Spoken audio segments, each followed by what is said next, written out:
Здравствуйте! Карту прав человека гражданина России составил на прошлой неделе уполномоченный по правам человека Владимир Лукин. Для этого известный общественный деятель воспользовался отнюдь не разноцветными фломастерами, а услугами социологов. Те опросили в 80 российских регионах экспертов. Анкета, надо сказать, получилась довольно такая громоздкая, только разделов в ней было 8, и в каждом из них еще до 10 вопросов. Зато, по замыслу авторов анкеты, она позволяла прояснить ситуацию с соблюдением прав человека. После анализа ответов и была составлена вот та самая воображаемая карта прав человека и гражданина. Сразу скажу, что установить, кто именно в нашей республике отвечал на вопросы этой анкеты, мне не удалось. Совершенно очевидно, что никакого участия в опросе не принимала ни официальный уполномоченный по правам человека Федора Захарова, ни ее помощники, а они есть по одному человеку в каждом улусе и городе.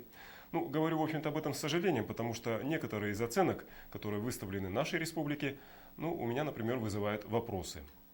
Обо всем по порядку.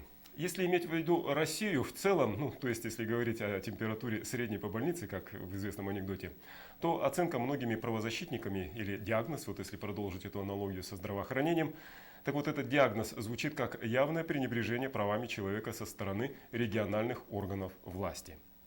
И что касается остальных прав, оказалось, что положение с соблюдением свободы слова можно назвать, в общем-то, благополучным, по крайней мере, в 51 регионе, и только в 20 тяжелом. Несколько чаще, по мнению опрошенных, нарушаются политические права. Положительная оценка дана ситуации в 44 регионах, а отрицательно в 31. Наиболее острые проблемы, по мнению респондентов, отмечаются в сфере социальных и трудовых отношений. Отрицательный индекс отмечен уже в 56 регионах, а положительный всего в 17.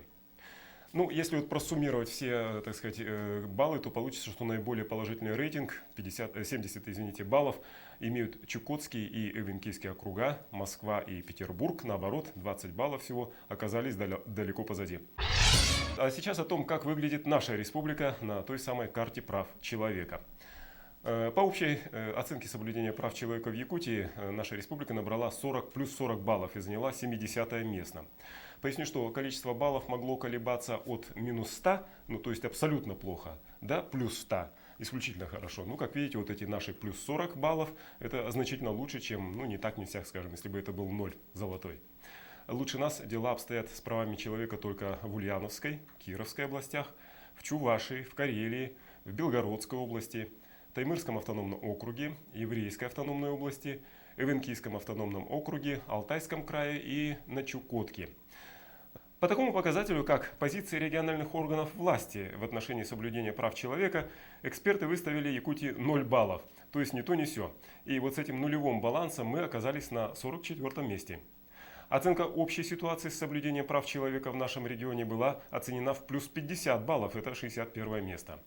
Столько же баллов мы набрали в номинации «Гласность, свобода слова» в средствах массовой информации вашего региона и оказались ближе к середине рейтинга, то есть 53 место.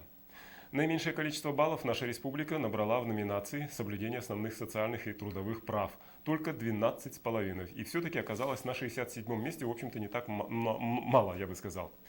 В соблюдении основных гражданских свобод у нас 62 место, плюс 42 балла. А самое высокое место мы заняли в номинации «Соблюдение основных политических свобод». Это 75 место. Напомню, мест всего 80, и 80 баллов в этом смысле. Неожиданно высоко оценили эксперты роль региональных судебных органов в соблюдении прав человека. Они поставили республике плюс 44 балла, а это 71 место, тоже высоко.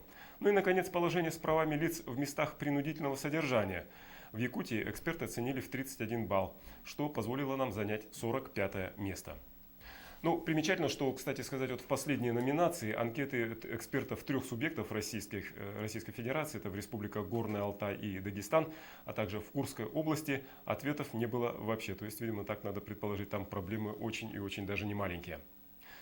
И в заключении о технологическом термине или показателе, который был разработан в ходе этого исследования. Обозвали его индексом соблюдения прав человека, ИСПЧ. Он рассчитывается из баллов при ответе на 55 вопросов. Среди них о преследованиях оппозиционных средств массовой информации, о борьбе с ксенофобией, о качестве бесплатного медобслуживания и об уровне заработной платы и так далее. Варианты ответов на каждый из них позволяют перевести ситуацию в числовое выражение. Так вот, почему я об этом упомянул, похоже, что первый опыт применения ИСПЧ, вот видите, еще оговариваюсь, понравился заказчику, и теперь мы, видимо, частенько будем сталкиваться с ним во всевозможных публикациях и дискуссиях. Хотя бы в этом наше мировоззрение в области прав человека явно расширилось. До свидания.